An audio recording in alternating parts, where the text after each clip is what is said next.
Tu m'entends bien? Oui, j'entends bien, il n'y a pas de souci. Bah, parfait. On s'était déjà croisés, il me semble, hein. À Paris, quand on était Oui, venus? au Hard Rock Café. Ouais. Je m'en souviens. Pour votre premier album. Donc Pour le ça premier devait être en album, ouais, c'est ça, ouais. 2023. Ouais, c'est ça. Début 2023. Donc déjà un bon album. Et là, vous faites le deuxième. Enfin, il est Exactement, déjà ouais. sorti. Il est sorti il y a un mois, il est sorti le 2 mai. Oui. Alors, ce deuxième album, ça fait un moment qu'il avait été préparé déjà? Oui, il y a des morceaux du deuxième album qui étaient déjà quasiment terminés lors de la sortie du premier album. Oui. Euh, donc, ouais, il y a des morceaux qui étaient prêts depuis un moment. Parce qu'on avait déjà la date de sortie de prête. On savait qu'on devait sortir l'album à la Rocale, au Luxembourg, donc le 2 mai. Donc, du coup, bah, on a accepté la date parce que, voilà, quand on a sorti le premier album, il y avait déjà le deuxième qui était bien enclenché. Oui. Donc, il était prêt depuis. Enfin, il a commencé à être travaillé depuis un moment. D'accord. Donc vous avez fait presque les deux dans la foulée. Ah oui, on a enchaîné. On n'a pas arrêté, même quand on défendait le premier album, on travaillait en parallèle sur le deuxième album. On n'a pas pris le temps, enfin, on n'a pas arrêté Hmm. de composer après la sortie du premier album. Vraiment, ça a été une continuité. D'accord. Et dans l'écriture, du coup, vous avez fait une continuité entre les deux? Ou c'est Oui, vraiment c'est deux ça, oui. entités? Non, c'est vraiment. Alors, c'était dans la continuité, sachant que sur le premier album, j'avais composé la majorité des morceaux, et sur le deuxième album, c'est Hugo qui a composé la majorité des morceaux. D'accord. Oui. Donc c'est la différence. Mais sinon, C'est la euh, différence, ouais. au niveau d'un thème, d'un fil rouge, c'est une côte. Non, vraiment, Non? ça s'est fait naturellement, sachant que pour le deuxième album, on a réfléchi sur certaines choses un petit peu différemment, parce que bah, c'est un deuxième album. Faut Hmm. essayer de pas reproduire certaines choses qu'on a pu faire dans le premier album, pas forcément reproduire des erreurs ou quoi que ce soit, mais dans le sens où, voilà, on sait qu'avec un deuxième album, il faut apporter des nouvelles choses, tenter Tout de à nouvelles fait. choses. Hmm. Donc, même si jamais on ne s'est pas arrêté, il n'y a pas eu quelque chose qui a marqué la composition Hmm. entre les deux albums, il y avait quand même euh, voilà, cette idée en tête de se dire, bon, c'est un deuxième album, mine de rien, ça ne s'apprend pas de la même façon. Tiens, ça fait quelque chose qu'on n'a pas fait dans le premier album, est-ce que ça vaudrait pas le coup de l'essayer dans le deuxième? Voilà, ce genre de choses. Et alors, quelle différence il y a entre les deux, puisque tu en parles? Alors, Hugo et moi ne composons pas de la même façon. On va dire que moi, je compose des choses un petit peu plus brutes, un petit peu plus, un peu plus frontales, on va dire, Hmm. ça va plus directement à l'essentiel, alors Oui. que Hugo va apporter plus des petites fioritures dans ce qu'il écrit, des petits détails. Il a tout de suite en tête, lorsqu'il compose, l'harmonisation entre les deux guitares. Hmm. Voilà, il y a des choses qui sont un petit peu différentes. Moi, c'est vrai que j'ai un côté beaucoup plus basique, entre guillemets, dans mon approche et dans ce que je compose, alors que Hugo a un côté un peu plus, je mets des gros guillemets, hein, mais un peu plus progressif, en fait, dans ce qu'il va composer. D'accord. Et donc là, cette spirale d'addiction, c'est un peu le thème récurrent de l'album. Oui, Donc, et alors, c'est c'est c'est le des thème. plus personnel ou par Alors, rapport au précédent? sachant que c'est Hugo qui a composé enfin, qui a écrit les paroles des deux albums, mais Hmm. sur celui-ci, il est plus personnel pour lui. Et sachant que Spiral of Addiction, qui est la première chanson qui a été composée pour cet album, dès Oui. le début, Hugo savait que ça serait le titre de l'album, Hmm. que tout ce qui est illustration, tout par le cover art, etc., serait vraiment orienté là-dessus. Il avait vraiment ça en tête dès le début, en fait. Même si forcément toutes les chansons ne parlent pas d'addiction, ce genre de Non, choses, bien sûr. il avait cette idée vraiment d'avoir l'album. Il savait que l'album allait s'appeler comme ça. Alors que sur le premier album, quand est venue la question de comment on appelle l'album, Hmm. allez, c'est parti, on fait un album éponyme, on va l'appeler Praetor. Alors que sur celui-ci, il avait vraiment ce titre tout de suite déjà en tête. Oui, tout était déjà bien, Ouais, oui, bien programmé. oui. Et un troisième aussi, alors du coup, vous... Donc, Oui, oui. Alors, sachant que sur le troisième, on aimerait, sur oui, celui-ci, plus se répartir la composition avec Hugo, essayer de faire du 50-50 pour justement avoir quelque chose bah, à nouveau d'un petit peu différent. oui, Parce que le premier était très marqué par ma composition. Le deuxième est très plus marqué fluide, par la voilà. composition d'Hugo. Et là, sur le nouveau, bah, se dire, bah, allez, on va essayer de faire un peu plus moite-moite pour le troisième, quoi. Oui, donc vous êtes obligé de vraiment prévoir dans le temps pour les sorties d'albums par rapport à la Oui, production, à l'enregistrement. ouais, Ça se programme c'est vraiment sur ça. du long terme.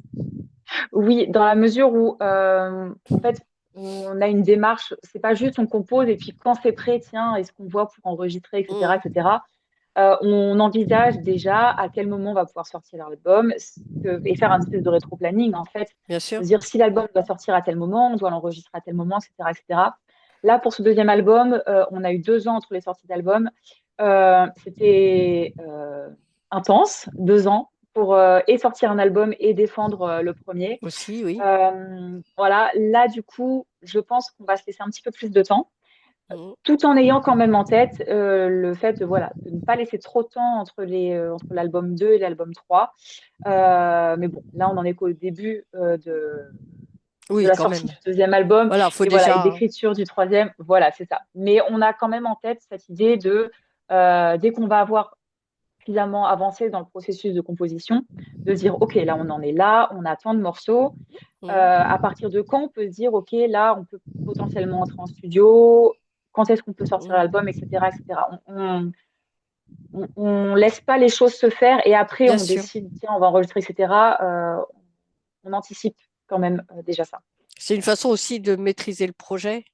Oui, bien sûr, et comment, de entre guillemets professionnaliser en fait le groupe Mm, parce que mine de rien, si jamais on veut avoir un impact, c'est difficile de rester plusieurs années sans rien sortir. bien Et on sûr. sait que bah, maintenant que ce deuxième album est sorti, même si là on est encore voilà, on a les tournées pour le défendre, etc. Mais il faut avoir dans un coin de notre tête déjà le troisième et la suite en fait à chaque fois. Oui, donc oui, à chaque fois anticiper le prochain.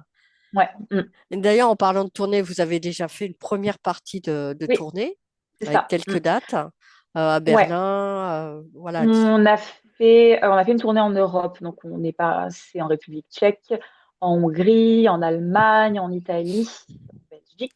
On a traversé 10 pays durant cette tournée qui s'est faite à la suite de la sortie de l'album. On a sorti Oui, l'album le vendredi 2 mai. Dès le samedi, on partait pendant 10 jours et on repart bah, dans pile un mois. On a une tournée au Portugal et en Espagne. Voilà, donc plus petite pour mm, celle-ci. Il y a 6 dates, si je ne dis pas de bêtises, mais pour bien compléter un sûr. petit peu les pays. Et c'est des pays que vous aviez déjà fait sur une précédente tournée Alors, ou c'est nouveau? Portugal et Espagne, on avait déjà fait il y a 2 ans. On avait déjà fait une tournée au Portugal et en Espagne. Là, sur les pays dans lesquels on est passé, alors certains, on y était déjà allé. Mm, Par exemple, l'Allemagne, on y joue très souvent, sachant que oui, ben, vu où on est localisé, c'est pratique. En plus, c'est un pays qui est demandeur du genre que l'on oui. fait. Belgique, pareil, c'est un pays où on va assez souvent. République tchèque, on était déjà allé. Par contre, par exemple, la Hongrie ou l'Italie, c'était les premières fois. Et alors, ça a donné quoi? Quelque chose de différent par rapport aux autres? Alors déjà, c'était la première fois qu'on avait ce format de tournée où on jouait vraiment tous les jours, Oui. sans interruption. Donc, beaucoup de concerts en semaine. Mm, Donc, à chaque fois, on se disait, bon, bah, OK, on joue en semaine. Qu'est-ce que ça va donner au niveau du monde présent, etc. Au final, vraiment, ça s'est très bien passé. À chaque concert, il y a des gens qui nous attendaient. Alors, je ne dis pas qu'on a fait 500 personnes tous les soirs, hein, ce n'est pas du tout le cas, mais il y a des gens qui nous connaissaient, qui attendaient qu'on vienne les voir. Et certains, par exemple, quand on est allé à Berlin, il y avait un mec dans le public qui est venu me voir pour me dire, mais en fait, moi, j'habite à plus de 3 heures de route d'ici. Par contre, ils avaient envie de vous voir, donc c'est pas grave, je fais la route. Donc c'est vrai que c'est l'occasion de rencontrer un petit peu Oui. le public qu'on peut avoir dans d'autres pays. Et Mm. c'est hyper appréciable. C'est gratifiant. Oui, absolument, ouais. Et c'est motivant aussi pour continuer tout ça. Ah oui, oui, oui, absolument. Parce que c'est vrai que des fois, euh, c'est parfois compliqué de se rendre compte de, comment, de De la façon dont on l'impact peut ou de... vivre, voilà, de l'impact et la Mm. façon dont on peut vivre ce qu'on fait. Alors forcément, on peut regarder les chiffres de nos clips, de nos écoutes, etc. Mais c'est des chiffres. Et quand on est en live, c'est des personnes et on se rend compte qu'il y a des gens en fait derrière ces chiffres. C'est un peu Bien bateau, sûr. hein, de dire Oui, oui, ça oui. comme ça.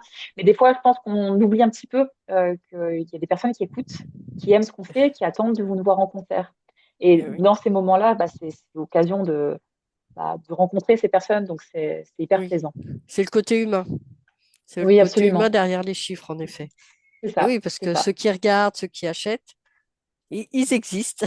Donc, Et absolument. et, donc après cette petite tournée Espagne, Portugal, quelque chose d'autre de prévu? Alors, on a quelques dates pour la fin d'année, mais c'est plus des dates ponctuelles. On en a quelques-unes en France. Alors, sachant que la France, alors qu'on est à moitié français dans le groupe, c'est pas le pays où on a le plus joué. Et là, pour la fin d'année, on a quelques dates à des endroits où on n'a jamais joué. On va aller en Normandie, on va aller en Savoie.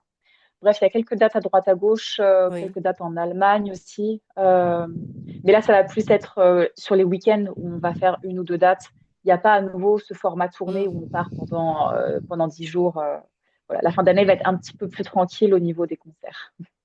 Ça doit bien vous occuper, tout ça, quand même. Est-ce que Ah oui, oui. vous faites un peu tout vous-même ou... Enfin, il y a le... Oui. Alors, on se fait aider Bien sur sûr. certaines choses. On fait appel à des professionnels pour certaines choses, par exemple, tourner les clips, ce genre de choses. Par contre, après, c'est vrai que tout ce qui est communication, promotion, pour le démarchage et pour les tournées, on a un tourneur qui s'occupe de nous. Mm. Par exemple, pour toutes les tournées européennes, c'est un tourneur qui s'occupe de nous.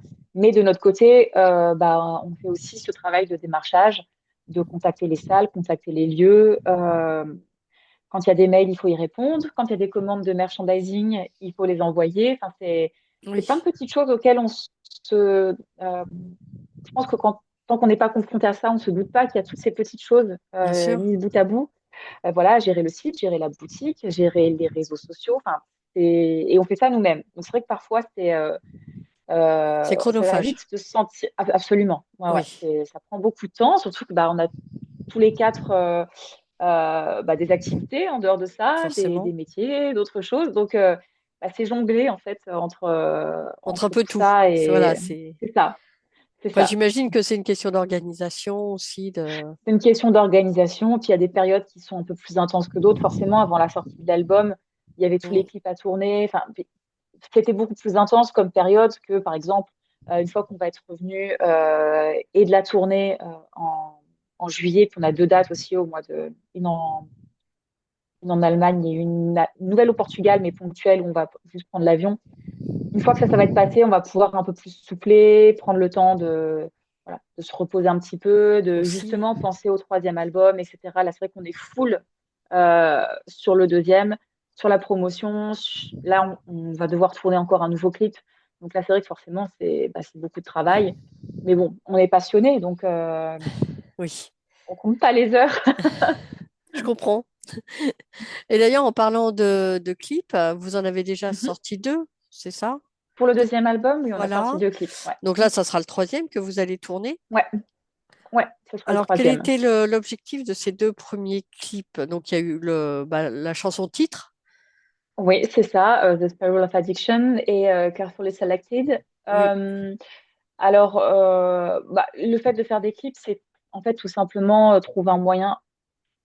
C'est un truc qu'on répète souvent, le plus dur, c'est de se faire écouter oui, et d'attirer des curieux et des curieuses qui ne nous connaissent pas et de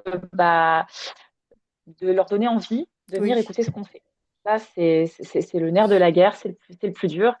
et juste avoir des morceaux en streaming, même si jamais c'est disponible partout, pas forcément là-dessus qu'on va facilement avoir quelqu'un qui va attraper la main qu'on lui tend. Et les clips, bah, c'est l'occasion de toucher un plus large public parce Mm. que il y a pas que l'audio, il y a la vidéo, donc il y a quelque chose qui se Oui, passe. C'est plus accrocheur. C'est l'occasion de montrer un petit peu notre univers. C'est l'occasion, euh, les gens qui nous voient, qui n'ont jamais l'occasion de nous voir sur scène, l'occasion de nous voir aussi jouer parce que on fait que des clips où on joue. Il n'y a rien qui est 100% scénarisé, même si par exemple dans The Spiral of Addiction, il y a une partie scénarisée avec un oui, comédien. Mais dans tous les cas, on nous voit toujours jouer. Donc, c'était aussi important pour nous de montrer la façon dont on vit la musique, en fait. La façon dont on vit ce qu'on vit. Donc, c'est vrai que les clips, c'est un moyen, un outil marketing, en fait, oui, oui, tout à fait. de publicité pour aller démarcher des salles, des organisateurs, etc. Moi, je le sais, en tant qu'organisatrice de concerts, parce que j'organise des concerts depuis longtemps, c'est beaucoup plus, enfin, beaucoup plus facilement aller voir un clip que juste écouter un morceau. Parce que le concert, la musique et par extension les concerts, sachant que nous, notre objectif, c'est pas juste d'être écouté sur album, Mm. c'est de faire de la musique sur scène. Oui, Et ben, c'est aussi ce qui va se dégager. Donc forcément, on peut pas comparer ce qui va se dégager dans un clip et sur scène, mais ça peut donner déjà une idée tout à fait. de l'énergie du groupe, de ce qui est transmis, etc. Donc c'est c'est un moyen de se faire écouter, c'est un outil marketing, et puis c'est plaisant, c'est super agréable En de faire un plus, clip à chaque fois. C'est vrai que nous, ça a toujours été des bonnes expériences. À chaque fois, ça se passe très bien. Les personnes qu'on a pris pour les clips du deuxième album étaient déjà les personnes avec lesquelles on avait travaillé pour le premier album, sachant qu'on a une réalisatrice et un réalisateur. Et mm. ça s'est à nouveau très bien passé pour cela. D'accord. Et vous avez donné des consignes ou vous leur Alors, ça laissez un dépend. peu carte blanche? Ça dépend pour The Spiral of Addiction, sachant qu'on avait déjà tourné le clip de No Return sur le premier album avec Mm. le réalisateur du clip. Pour celui-ci, on lui a dit, écoute, voilà le morceau. Est-ce que tu as des idées? Et il nous a dit, ah, oh, j'ai plein d'idées. C'est un gars qui est à fond, vraiment dans tout ce qu'il fait. C'est super agréable de travailler avec lui parce que justement, il est passionné lui aussi. Oui, Et tout de suite, il nous a dit, j'ai une idée. Voilà ce que j'ai comme idée. C'est vrai qu'au début, il est parti dans tous les sens. On l'a écouté, on lui a dit, écoute, on te fait confiance. Vas-y, c'est parti. De toute façon, nous, c'est pas notre spécialité. Toi, c'est ce que tu sais faire. Et ben, let's go. Donc là, il y avait une proposition. Avec Carefully Selected, c'est un petit peu différent parce que c'est un clip où on nous voit jouer tout oui. simplement. Mm. Donc il n'y avait pas voilà, à réfléchir à la partie scénarisée, etc. Donc c'est un petit peu différent. Mais pour Spiral, oui, C'est un c'est mélange vraiment des le deux. réalisateur C'est du clip. voilà, il y a un Ouais, peu les c'est deux. ça. Il y a un peu les deux. Oui, Ouais. je l'ai vu. Et alors pour le troisième, ça sera aussi un mixte entre les deux ou... Alors, on sait déjà normalement quel morceau on va faire en clip. Oui, Euh, et encore on hésite entre deux. Donc, je pense que tant qu'on n'a pas décidé quel morceau on fait, on ne pourra pas vraiment décider sur quoi on s'oriente parce que, mine de rien, le type de morceau, les paroles, etc., peuvent orienter vers quelque bien chose. sûr. Donc, pour le troisième, on n'y a pas encore réfléchi, sachant qu'on sait qu'on ne tournera pas le clip avant la fin de l'été, vu que là, il y a la tournée, Bien sûr, il oui. y a les vacances, etc. Donc, on se laisse un petit peu le temps d'y réfléchir. Et pour le moment, enfin, on n'est pas arrêté sur quoi que ce soit. D'accord. Oui, donc là, votre cœur balance entre les deux, entre Voilà, deux morceaux. c'est ça. Et vous pensez en faire un quatrième ou vous arrêtez à trois? Ce Euh, qui est déjà bien. Ce qui est déjà je bien, pense qu'on restera sur trois. Après, la question, c'est toujours le budget, parce que tourner un clip, évidemment. c'est un budget. Évidemment. Donc, cet argent qu'on injecte dans le tournage d'un clip, c'est parfois l'argent dont on a besoin, par exemple, pour faire injecter, par exemple, dans de la promotion, Mm. ce genre de choses. Donc, pour le moment, c'est pas prévu d'en faire un quatrième, mais c'est pas non plus, enfin, on s'est pas non Au plus cas dit, où, on en fait trois et basta. Voilà, oui. c'est à voir avec le temps, à voir comment, si jamais il y a une opportunité qui se présente, ce genre de choses. D'accord. Donc c'est vrai que là, la promo, ça se fait de plus en plus en visio comme là on fait. Mhm. J'imagine que le coût bah, est plus bas. Donc c'est plus facile de faire de la promo comme ça que Euh, comme on avait fait à l'époque bah voilà, dans une au Hard Rock Café. oui, ah bah, faut se déplacer, etc. Forcément, ça facilite, ça facilite grandement les choses, oui. Et ça ouvre la voie à plus de dates aussi pour Oui, parce que du coup, pouvez les personnes l'étaler. qui... Vous Voilà, pouvez c'est ça. Là, étaler. par exemple, on n'a pas toute une journée, ce que c'est quand on s'était vu à Paris. Et je crois qu'on avait 26 interviews sur la journée, ce qui était énorme. Là, Oui. elles sont plus étalées. Par exemple, il y en a eu une hier. Il y en a d'autres qui arrivent courant juin. En plus, ça permet de... Par exemple, quand on était venu à Paris, on n'était que deux sur les quatre membres du groupe à pouvoir se rendre Oui, disponibles. oui, oui. Bah là, ça permet de varier. Par exemple, hier, c'est Seb, notre bassiste, qui s'est occupé de faire l'interview. Et ça permet d'avoir justement un petit peu, bah, nous quatre, qui prenons part à toutes ces interviews, sachant que Hugo, qui est donc notre chanteur, qui est luxembourgeois, s'occupe déjà de pas mal d'interviews en luxembourgeois ou en allemand, par exemple. Donc, Mm. on essaye de faire voilà, plus celles qui vont être en français, éventuellement en anglais.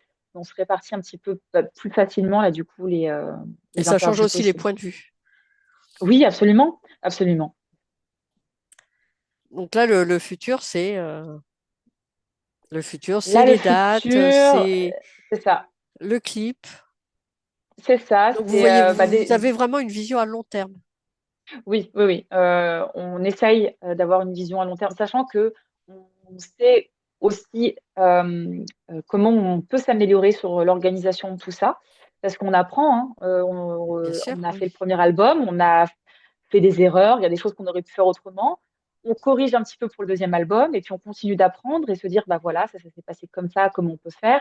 Là, cette tournée, c'est notre première tournée où on faisait autant de routes, où on traversait autant de pays avec vraiment des dates tous les jours. On a appris encore de nouvelles choses. Donc bah là, l'idée, c'est peut-être un moment de se poser quand on aura le temps, faire un petit peu le point et puis de se dire, bon, bah voilà, là, on en est là. Comment on peut améliorer telle chose, comment on peut organiser telle chose. Là, par exemple, il y a quelques jours, on discutait de comment s'améliorer sur la présence sur les réseaux sociaux, d'organiser Mm. justement nos publications, etc. Donc, en fait, il y a toujours matière à s'améliorer, à apprendre, à revoir la façon dont on fait les choses. Donc, mais si jamais on veut pouvoir évoluer, on pense bah voilà, qu'il faut voir à moyen et long terme. On ne peut pas juste se permettre de se dire, OK, bah, le prochain concert, c'est le week-end prochain, et puis pour la suite, on verra après. Plus tard. Voilà, on est obligé d'anticiper des Oui. choses et de s'organiser. C'est vrai que ça, c'est un gros changement par rapport au groupe, même il y a 15 ans. Je pense qu'ils Mhm. n'avaient pas cette vision à long terme que beaucoup de Ouais. groupes, hein, il n'y a pas que vous, que vous avez actuellement, de par les réseaux Ouais, sociaux, bah oui. de par plein de choses, les contraintes. Mm. Je Bah, pense, on a plein d'outils qui nous oui, permettent de nous organiser différemment. Et puis, je pense que bah, on est pas mal de groupes à vouloir professionnaliser en fait. Et quand je dis ça, c'est pas devenir pro, mais c'est faire les choses de manière professionnelle et mm, bah, pour pouvoir espérer évoluer, parce que c'est difficile hein, de se faire écouter. Et nous, là-dessus, on se considère chanceux parce que ça fonctionne bien, mais on sait que ça peut fonctionner encore mieux et qu'il faut qu'on travaille là-dessus, qu'il y a des choses qui peuvent être améliorées, des choses qui peuvent être tentées.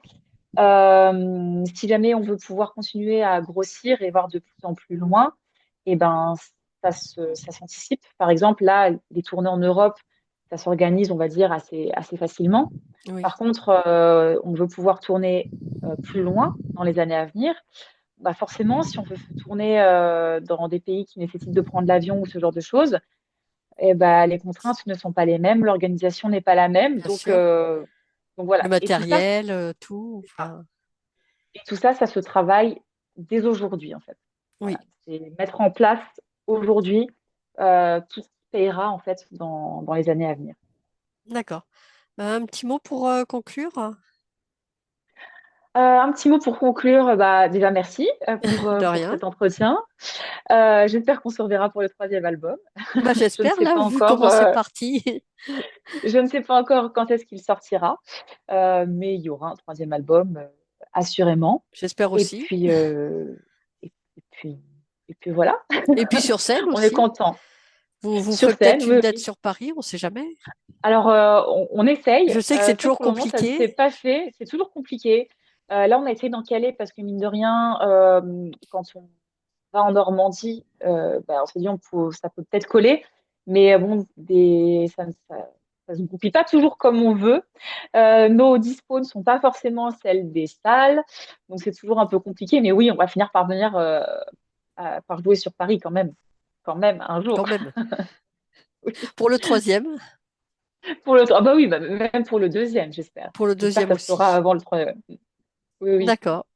Bah, merci beaucoup, c'est un plaisir Et de te revoir. je t'en prie, J'avais gardé un bon souvenir.